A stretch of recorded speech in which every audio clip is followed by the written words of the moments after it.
Hello everyone. તો last વિડીયોમાં આપણે 130 નંબરનો ક્વેશ્ચન જોયો હતો। Law of gearing is about. Law of gearing કોને કહે છે? તો કે constant velocity between mesh gear, જે બે મેશિંગ કરતા ગિયર છે, જે બે ગિયરની વચ્ચે મોશન અથવા ટોર્કની આપલે થાય છે, એ બંને મોશન કરતા ગિયરના આ જે પોઈન્ટ છે એ પોઈન્ટ પર જે વેલોસિટી v છે એ બંનેની ઇક્વલ હશે।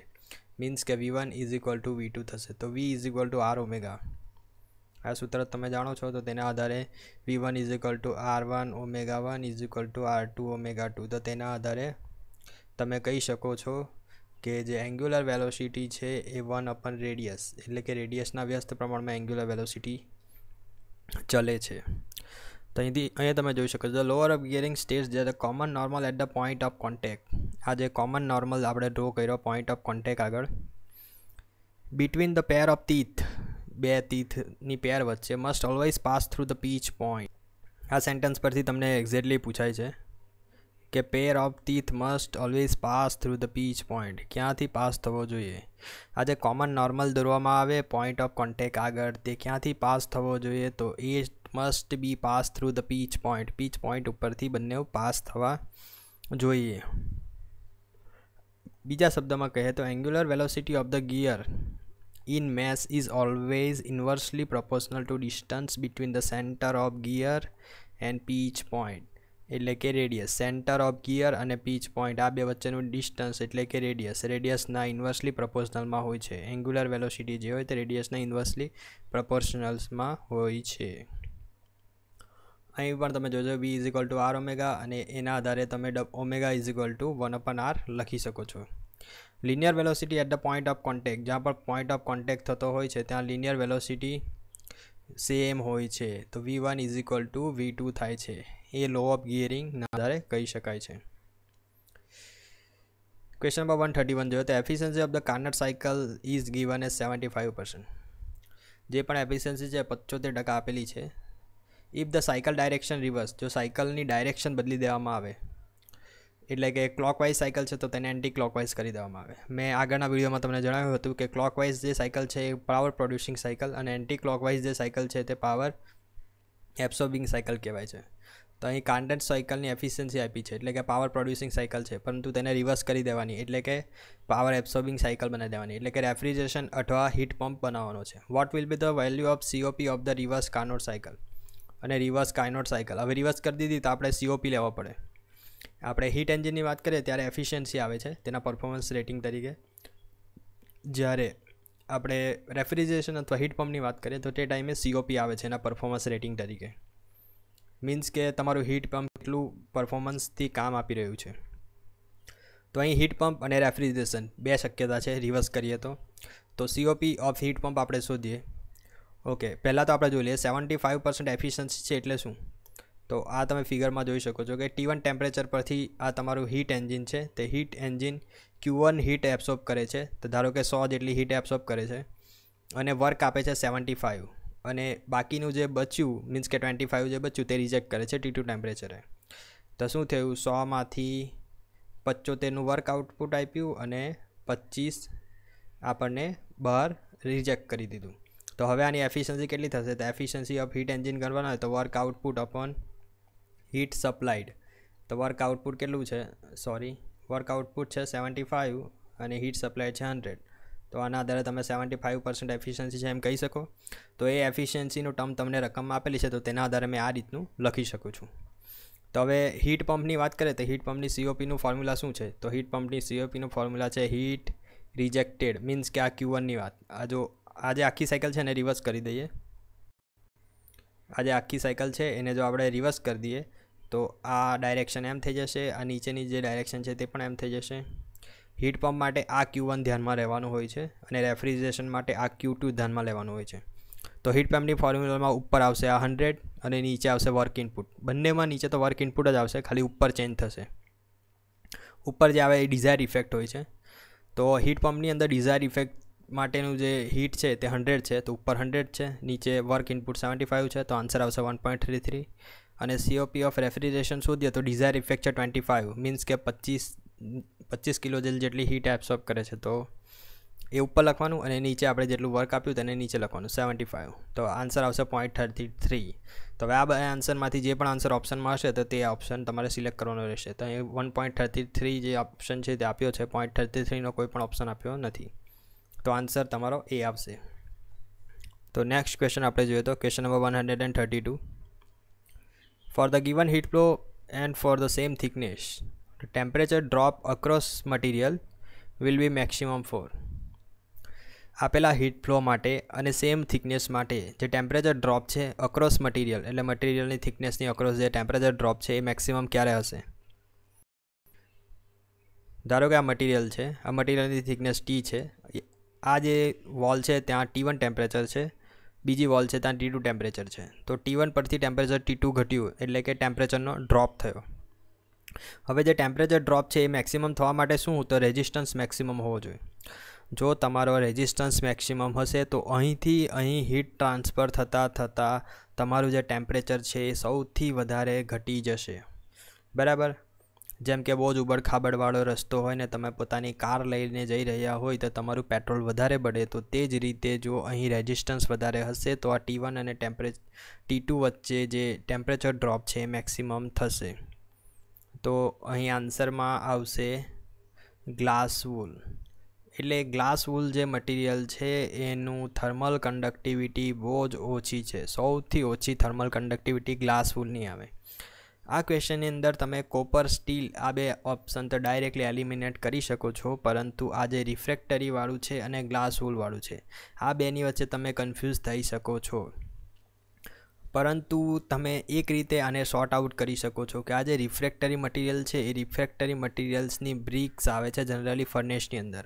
હવે અહીં જે પાર્ટિકલ હોય છે એ સોલિડ પાર્ટિકલ છે. બરાબર? રિફ્રેક્ટરી બ્રિકની અંદર જે પાર્ટિકલ હોય છે તે સોલિડ પાર્ટિકલ હોય છે અને એકબીજાની ઘણી નજીક હોય છે. તો ઓબ્વિયસ છે આની અંદર હીટ ટ્રાન્સફર વધારે જ થશે. જ્યારે ગ્લાસ વૂલ જે હોય છે એ ગ્લાસ વૂલ એ રૂ જેવું હોય છે. રૂ જેવું હોય છે તેનો મતલબ એમ છે કે તેમની વચ્ચે હવા પણ હોય છે. જાણે તમે ધારી શકો છો કે ગ્લાસ વૂલની અંદર હવા પણ હોઈ શકે છે. તો તેથી તેનો થર્મલ રેઝિસ્ટન્સ જે છે એ ઘણો જ ઓછો હશે. તો જ્યાં થર્મલ રેઝિસ્ટન્સ ઘણો ઓછો નહીં, આનો જે થર્મલ રેઝિસ્ટન્સ છે એ ઘણો વધારે હશે અને તેથી જ તેમાં ટેમ્પરેચર ડ્રોપ પણ વધારે થશે. ક્વેશ્ચન નંબર 133 જોઈએ તો બે મોડલ છે, A અને B બે મોડલ છે. Product earn profit of 100 rupees and 80 rupees per piece. એટલે પર પીસ પર એ જે છે 100 રૂપીનો પ્રોફિટ મેળવે છે અને બી જે છે 80 રૂપીસનો પ્રોફિટ મેળવે છે. અને એની બીનું પ્રોડક્શન ટાઈમ જે છે તે 5 અવર અને 3 અવર છે રિસ્પેક્ટિવલી. ટોટલ ટાઈમ અવેલેબલ છે 180 કલાક. એટલે 180 કલાકમાં તમારે એ અને બી બંને પ્રોડક્ટ બનાવવાની છે અને એવી રીતના બનાવવાની છે કે જેથી તમારો પ્રોફિટ જે છે તે મેક્સિમાઇઝ થાય. the number of unit A to be produced. એટલે એના કેટલા યુનિટ પ્રોડ્યુસ કરવા પડશે, કેટલા નંબર ઓફ યુનિટ પ્રોડ્યુસ કરવા પડશે એના, કે જેથી તમારો જે પ્રોફિટ છે જે મેક્સિમાઇઝ થાય. આ જે પ્રોબ્લેમ છે એ પ્રોબ્લેમ થોડો ટાઈમ કન્ઝ્યુમિંગ પ્રોબ્લેમ કહેવાય. ટાઈમ કન્ઝ્યુમિંગ પ્રોબ્લેમ કહેવાય મીન્સ કે એક માર્ક માટે તમારે ઘણો બધો ટાઈમ આપવો પડે આની અંદર. તો આવા બધા ક્વેશ્ચન લાસ્ટમાં જ કરવાના. તો એ છે તે 100 પર પીસ છે પ્રોફિટ, બીનો પ્રોફિટ છે 200 પર પીસ અને તમારે પ્રોફિટ મેક્સિમાઇઝ કરવાનો છે. ધારો કે એ નંબરની જે પ્રોડક્ટ છે તેના X પીસ પ્રોડ્યુસ કર્યા અને બી નંબરની પ્રોડક્ટ છે તેના Y પીસ પ્રોડ્યુસ કર્યા. હવે ટાઈમ તો ટોટલ ટાઈમ આપણી પાસે 180 કલાક છે. બરાબર? અને એ પ્રોડક્ટને પ્રોડ્યુસ કરવા માટે 5 કલાક લાગે છે, બી પ્રોડક્ટને પ્રોડ્યુસ કરવા માટે 3 કલાક લાગે છે. અને નંબર ઓફ યુનિટ એટલે ટોટલ નંબર ઓફ યુનિટ આપણે 50 જ પ્રોડ્યુસ કરવાના છે. બરાબર? 180 કલાકમાં 50 પ્રોડ્યુસ કરવાના છે અને પ્રોફિટ મેક્સિમાઇઝ કરવાનો છે. તો પ્રોફિટ માટેનું ફોર્મ્યુલા તમે આ રીતે લખી શકો છો. તો આ 100 રૂપિયા પર પીસ એનો પ્રોફિટ છે. તો X પીસ બનાવીએ તો તેનો 100x પ્રોફિટ થાય. એટલે 100 ગુણ્યા X કરીએ તેટલો પ્રોફિટ એમાં જનરેટ થયો. હવે 200 રૂપિયા પર પીસ પ્રોફિટ બીનો છે તો 200 ઇન્ટુ Y કરીએ તો 200y આનો પ્રોફિટ થયો. અને આ બંનેના પ્રોફિટનો સરવાળો કરીએ તો ટોટલ પ્રોફિટ થયો. આ જે ફંક્શન બન્યું તે ફંક્શનને આપણે મેક્સિમાઇઝ કરવાનું છે. બરાબર? હવે બાકીની બીજી બે કન્ડિશન આપેલી છે, તે બંને કન્ડિશનના આધારે તમે આ રીતનું સૂત્ર બનાવી શકો છો. 5 કલાક અને 3 કલાક માટેનું સૂત્ર આપ્યું છે. હવે ધારો કે આના X પીસ બનાવીએ તો એક પીસ બનાવવા માટે 5 કલાક લાગે તો x પીસ બનાવવા માટે કેટલા કલાક લાગે તો 5x બરાબર. તો અહીં 5x બરાબર પ્લસ 3y અને આનો એક પીસ બનાવવા માટે 3 કલાક લાગે તો y પીસ બનાવવા માટે કેટલા તો 3 કલાક. તો ટોટલ ટાઈમ કેટલો થયો 5x + 3y અને એ ટાઈમ જે છે 180 કલાક કરતાં ઓછો હોવો જોઈએ બરાબર. કેમ કે અહીં આપ્યું છે કે ટોટલ ટાઈમ પ્રોડક્શનનો 180 કલાક જેટલો જ હોવો જોઈએ, વધારેમાં વધારે 180 કલાક હોવો જોઈએ. પછી બીજું number of unit is 50 means કે આના x યુનિટ બનાવ્યા અને y યુનિટ બનાવ્યા તો x + y is laser equal to 50 એટલે 50 યુનિટ જેટલા જ તમારે બનાવવાના છે પ્રોડક્ટ ટોટલ. તો હવે આ બંને જે ઇક્વેશન ક્રિએટ થયું તેમાં તમે પહેલું કામ કરવાનું x = 0 મૂકવાની અને yની વેલ્યુ શોધવાની અને અંદર x = 0 મૂકશો તો yની વેલ્યુ મળશે 6 × 18 એટલે કે 60. ફરી બીજી વાર y = 0 મૂકવાનો અને xની વેલ્યુ શોધવાની. y = 0 મૂક્યો અને xની વેલ્યુ મળી x = 36. x 180 / 5 એટલે 36 આન્સર આવશે. x + yની અંદર પહેલાં x = 0 મૂક્યું તો મળશે y = 50 અને y = 0 મૂક્યું તો મળશે x = 50. હવે આ જે 4 પોઈન્ટ મળ્યા 0 60 36 36 0 0 50 50 0 અને તમારે ગ્રાફની ઉપર દર્શાવી દેવાના. આ ગ્રાફની અંદર મેં દર્શાવી દીધા છે. આ જે પોઈન્ટ છે એ 36 0 વાળો પોઈન્ટ છે, આ જે પોઈન્ટ છે 50 0 વાળો પોઈન્ટ છે, આ જે પોઈન્ટ છે 0 50 છે, આ જે પોઈન્ટ છે 0 60 છે અને આ બંનેને કનેક્ટ કરતી લાઈન તમારે ડ્રો કરી દેવાની. એ લાઈન જ્યાં છે તે એ પોઈન્ટ આગળ તમારો પ્રોફિટ મેક્સિમાઇઝ થઈ શકે છે. મીન્સ કે તમારી જે કોઈ પણ x કે y ની વેલ્યુ છે તે બધી x કે y ની વેલ્યુ આ રિજનની અંદર આવશે. તો આ 4 બાઉન્ડ્રી પોઈન્ટ લઈ લેવાના તમારે અને 4 બાઉન્ડ્રી પોઈન્ટ તમે આ ઇક્વેશનની અંદર મૂકશો તો તમને પ્રોફિટની વેલ્યુ મળશે. પ્રોફિટની 4 વેલ્યુ તમને મળશે. તો એ 4 વેલ્યુમાંથી જે પણ મેક્સિમમ વેલ્યુ હોય તે પોઈન્ટ આગળ તમારો મેક્સિમમ પ્રોફિટ જનરેટ થશે. તો જનરલી આ જે પોઈન્ટ છે તે પોઈન્ટ આગળ જ મેક્સિમમ પ્રોફિટ જનરેટ થતો હોય છે. તો બરાબર. તો એ આ જે પોઈન્ટ છે તે શોધવા માટે તમારે શું કરવાનું, આ બંને લાઇનનું છેદનબિંદુ શોધવું પડે. તો એ બંને લાઇન x + y = 50 અને 5x + 3y. x + y = 50, 5x + 3y = 180. આ બંનેનું સોલ્યુશન લાવવા માટે શું કરવાનું, તો નીચેનું જે સૂત્ર છે તેને 3x 3y = 5 × 15 આ 150 વડે ગણી નાખવાનું અને માઇનસ માઇનસ કરી દેવાનું. તો 2x = અહીં આવશે 30 તો x = આવશે 15. આ x = 15 છે નંબર ઓફ યુનિટ ઓફ, જોઈ લેજો અહીંયા છે x બરાબર જે છે એ નંબર ઓફ યુનિટ ઓફ એના નંબર ઓફ યુનિટ છે 15. તો અહીં આન્સરમાં તમને એ જ પૂછ્યું છે કે number of unit of a શોધો તો આન્સર આવશે 15. બીજો ક્વેશ્ચન જોઈએ તો if the centre of Mohr stress સર્કલનું જે સેન્ટર છે એ કોઇન્સાઇડ વિથ ધ ઓરિજિનની સાથે જ કોઇન્સાઇડ કરી દે સિગ્મા ટાઉ કોર્ડિનેટની ઉપર, તો નીચેનામાંથી શું સાચું છે. તો અહીં મેં તમને મોહર સ્ટ્રેસ સર્કલનું આખું ઘણી બધી ડિટેલ્સ આપી દીધી છે બરાબર. આ જે સિગ્મા ટાઉ ડાયાગ્રામ છે, સિગ્મા સ્ટ્રેસ છે, ટાઉ સિગ્મા સ્ટ્રેસ છે અને ટાઉ જે છે એ શિયર સ્ટ્રેસ છે બરાબર. હવે કોઈ પણ ધારો કે આ ટાઈપનો ચોરસ બ્લોક હોય, એ ચોરસ બ્લોકની ઉપર તમે સિગ્મા એક્સ એટલે એક્સ ડાયરેક્શનમાં સ્ટ્રેસ લગાડો, સિગ્મા વાય ડાયરેક્શનમાં સ્ટ્રેસ લગાવો, સિગ્મા એક્સ સિગ્મા વાય અને શિયર સ્ટ્રેસ લગાવો ટાઉ એક્સ વાય. તો આ જે આખી સિસ્ટમ છે 2D system, 2D stress system, તેને તમારે આ મોહર સર્કલ ઉપર રિપ્રેઝેન્ટ કરવાની છે. તો મોહર સર્કલ પર રિપ્રેઝેન્ટ કરવા માટે પહેલો પોઈન્ટ રિપ્રેઝેન્ટ કરવો પડે. તે પોઈન્ટ છે સિગ્મા એક્સ. સિગ્મા એક્સની જે પણ વેલ્યુ હોય તે વેલ્યુ અને ટાઉ એક્સ વાયની જે પણ વેલ્યુ હોય તે, અને બીજો એક પોઈન્ટ અહીંયા આવે છે તે આ સિગ્મા વાયની વેલ્યુ અને માઇનસ ટાઉ એક્સ વાયની વેલ્યુ. તેના આધારે આ બંને પોઈન્ટ તમારે લોકેટ કરવાના હોય. એ બંને પોઈન્ટને આ રેડિયસ વડે જોઈન્ટ કરવાના હોય અને એ રેડિયસ જ્યાં પણ છે ત્યાંથી સેન્ટર પોઈન્ટ લઈને આ રેડિયસ માટેનું એક સર્કલ ડ્રો કરી દેવાનું. તો આ રીતે તમારું જે સર્કલ દોરાય તેને કહેવાય મોહર સર્કલ. હવે મોહર સર્કલના આધારે તમે આ બે વેલ્યુ શોધી શકો. પ્રિન્સિપલ સ્ટ્રેસીસ સિગ્મા 1 અને સિગ્મા 2 જે પ્રિન્સિપલ સ્ટ્રેસીસ છે તે તમે મોહર સર્કલના આધારે શોધી શકો.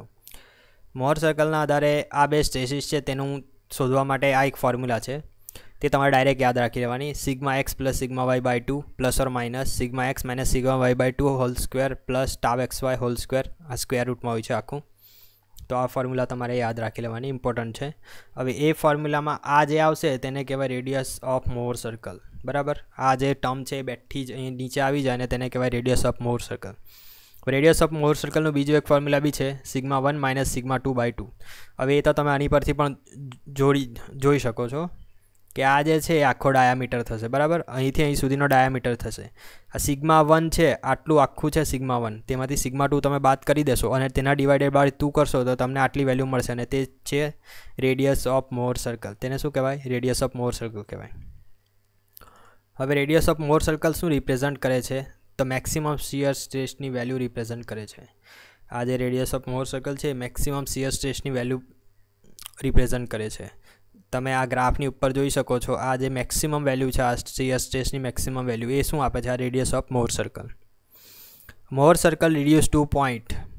મોર સર્કલ ક્યારે નાનો મસ્તો પોઈન્ટ જ બની જાય છે? તો ક્યારે બને? કે જ્યારે ટાવ એક્સ વાય પણ 0 હોય ને જ્યારે સિગ્મા એક્સ પણ બંને બાજુ એકબીજાની એલિમિનેટ થઈ જતા હોય. મીન્સ કે sigma x is equal to minus sigma y હોય, એવું થતું હોય ત્યારે બધું 0 થઈ જતું હોય ત્યારે એ પોઈન્ટ બની જાય છે. તો એ ક્યારે થતું હોય? કે જ્યારે શિયર સ્ટ્રેસ જે છે તે 0 થાય અને લોડિંગ જે છે એ હાઇડ્રોસ્ટેટિક લોડિંગ થાય. હાઇડ્રોસ્ટેટિક લોડિંગ કોને કહેવાય? બધી બાજુથી સમાન સ્ટ્રેસ લાગતો હોય તેને કહેવાય હાઇડ્રોસ્ટેટિક લોડિંગ. મીન્સ કે આનું બધું શું કહેવાય, આનો રિઝલ્ટન્ટ તમે શોધશો તો 0 થશે. બરાબર, તો એને કહેવાય હાઇડ્રોસ્ટેટિક લોડિંગ. તો હાઇડ્રોસ્ટેટિક લોડિંગ અને ઝીરો શિયર સ્ટ્રેસની કન્ડિશનમાં મોહર સર્કલ પોઈન્ટ બની જાય છે. હાઇડ્રોસ્ટેટિક લોડિંગ અને ઝીરો શિયર સ્ટ્રેસની કન્ડિશનમાં મોહર સર્કલ જે છે એ પોઈન્ટ બની જાય છે. હવે પ્યોર શિયર જો એપ્લાય કરેલું હોય, મીન્સ કે કોઈ પણ જાતનો સિગ્મા એક્સ કે સિગ્મા વાય નથી, કોઈ પણ જાતનો સિગ્મા એક્સ કે સિગ્મા વાય નથી, ફક્ત શિયર સ્ટ્રેસ જ છે. બરાબર, જ્યારે ફક્ત શિયર સ્ટ્રેસ જ હોય ત્યારે જે તમારો આ સેન્ટર છે મોહર સર્કલનું એ ઓરિજિન પર આવી જાય. મીન્સ કે આ અહીંયાથી શિફ્ટ થઈને અહીં આવી જાય. આ તમારું ઓરિજિન છે, ત્યાં આ સર્કલ આવી જાય. તો હવે તમને દેખાશે કે અહીં સિગ્મા એક્સ સિગ્મા વાયની વેલ્યુ શું 0 છે, પરંતુ અહીં ટાવ એક્સ વાય અને અહીં minus tau x y. Means કે ખાલી શિયર સ્ટ્રેસ જ હોય અને સિગ્મા એક્સ સિગ્મા વાયની વેલ્યુ નહીં હોતી. એ પ્યોર શિયરની કન્ડિશનમાં centre will fall at origin. જે સેન્ટર છે એ ઓરિજિન પર આવશે અને સેન્ટર ઓરિજિન પર આવી જાય ત્યારે શું થાય? તો sigma x is equal to minus sigma y થાય, અથવા sigma x plus sigma y is equal to 0 condition થઈ જાય. બરાબર, sigma x plus sigma y is equal to 0 condition થઈ જાય. તો અહીં તમે જોઈ શકો છો, if the centre of Mohr stress circle coincide with the origin at the time sigma ટાવના જે કોઓર્ડિનેટ છે ત્યારે sigma x plus sigma y is equal to 0 થાય. શું થાય? Sigma x plus sigma y is equal to 0 થાય. આ નહીં થાય. કેમ કે sigma x is equal to sigma y થઈ જાય તો ત્યારે તમે કહી શકો છો કે અહીં તો આ જે નોર્મલ સ્ટ્રેસ છે પ્રેઝન્ટ છે. તો તમારે આ યાદ રાખવાનું છે કે sigma x plus sigma y is equal to 0 થાય જ્યારે કોઇન્સાઇડ વિથ ઓરિજિન થાય ત્યારે. હવે સોલિડ શાફ્ટ છે, 120 પાઈનો પાવર ટ્રાન્સમિટ કરે છે 120 RPM. તો ટોર્ક ટ્રાન્સમિટેડ બાય શાફ્ટ કેટલો ટોર્ક ટ્રાન્સમિટ કરશે? તો સિમ્પલ ફોર્મ્યુલા છે. આ ફોર્મ્યુલા તો તમને ખબર જ હશે, power is equal to 2 pi NT by 60. બરાબર, હવે જો અહીં 1000 લખો તો આ જે વેલ્યુ આવશે તે કિલોવોટમાં આવશે. તો અહીં મેં 1000 લખી દઉં છું. બરાબર, તો આ જે વેલ્યુ છે કિલોવોટમાં લખી. તો 2 pi n આપણને 120 આપેલા છે. ટી ટોર્ક શોધવાનો છે 60 ભાગ્યા 1000, 60 ગુણ્યા 1000 is equal two 120 pi kilowatt. બરાબર, તો આના આધારે તમે ટી શોધશો તો ટોર્ક મળશે 30 કિલો ન્યૂટન ઇન્ટુ મીટર. તો આન્સર આવશે 30 kilo newton into metre. The equation of the displacement diagram of the camp follower mechanism having the cycloidal motion expresses. આ બધા ક્વેશ્ચન ડાયરેક્ટ યાદ રાખવાના ક્વેશ્ચન છે. તો તેની અંદર y is equal to L theta by beta minus 1/2 pi sine 2 pi beta by beta. For the isochronous governor, જે isochronous governor છે, જો આઇસોક્રોનસની વાત કરે છે તો આઇસોક્રોનસ એ એક ટર્મ છે ગવર્નરની અંદર કે જ્યારે પણ આઇસોક્રોનસ ટર્મનો યુઝ થાય છે ત્યારે તે શું કહેવા માગે છે કે તમારું જે ગવર્નર છે તેની સેન્સિટિવિટી ઇન્ફાઇનાઇટ છે. શું કહેવાય? સેન્સિટિવિટી જે છે એ ઇન્ફાઇનાઇટ છે તમારા ગવર્નરની. સેન્સિટિવિટી ઇન્ફાઇનાઇટ છે એટલે શું કે બધી જ પોઝિશન જે સ્લીવની હશે, જો ગવર્નર કંઈક આવું ટાઈપનું હોય છે,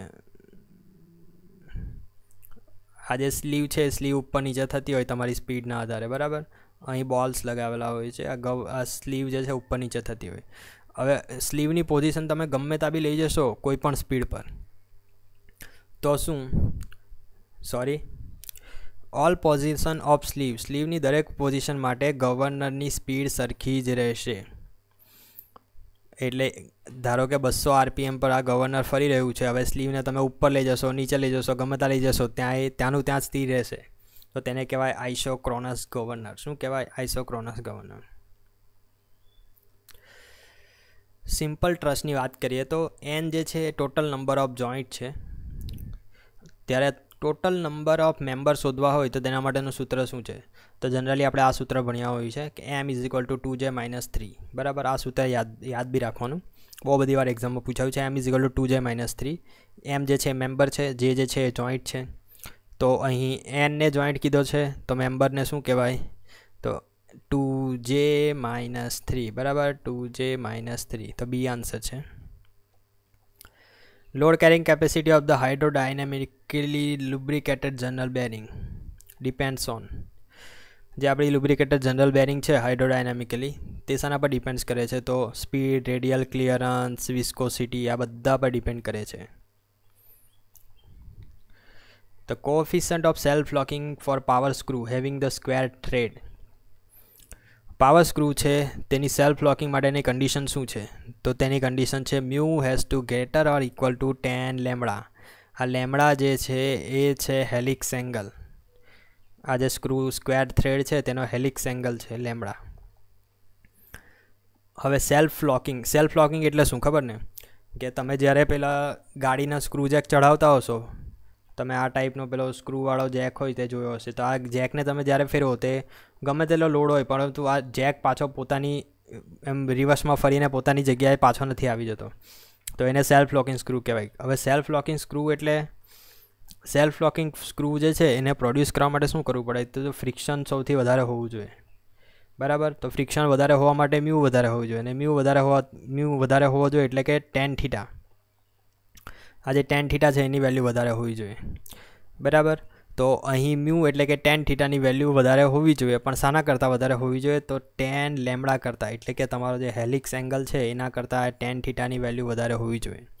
આ ક્વેશ્ચન પણ ઘણીવાર પૂછાયો છે કે સેલ્ફ લોકિંગ પાવર સ્ક્રૂમાં શું હોવું જોઈએ? તો તમારે તેટલું યાદ રાખવાનું, ફ્રિક્શન વધારે હોવું જોઈએ. તો ફ્રિક્શન એટલે મ્યુ શાના કરતાં વધારે હોવું જોઈએ? તો tan θ અથવા tan લેમ્બડા કરતાં વધારે હોવું જોઈએ. તો આ રીતે તમે એને એક્ઝેક્ટલી યાદ રાખી શકો છો. લેમ્બડા જે છે હેલિક્સ એંગલ છે, બરાબર. કોએફિશિયન્ટ ઓફ ફ્રિક્શન કહેવાય મ્યુને. સેલ્ફ લોકિંગ સ્ક્રૂ છે તો મ્યુ વધારે જ હોવો જોઈએ. So thank you so much for watching this video. Next વિડીયોમાં આપણે બાકીના બીજા 10 ક્વેશ્ચન્સ જોઈશું. બાય બાય, સી યા, ટેક કેર.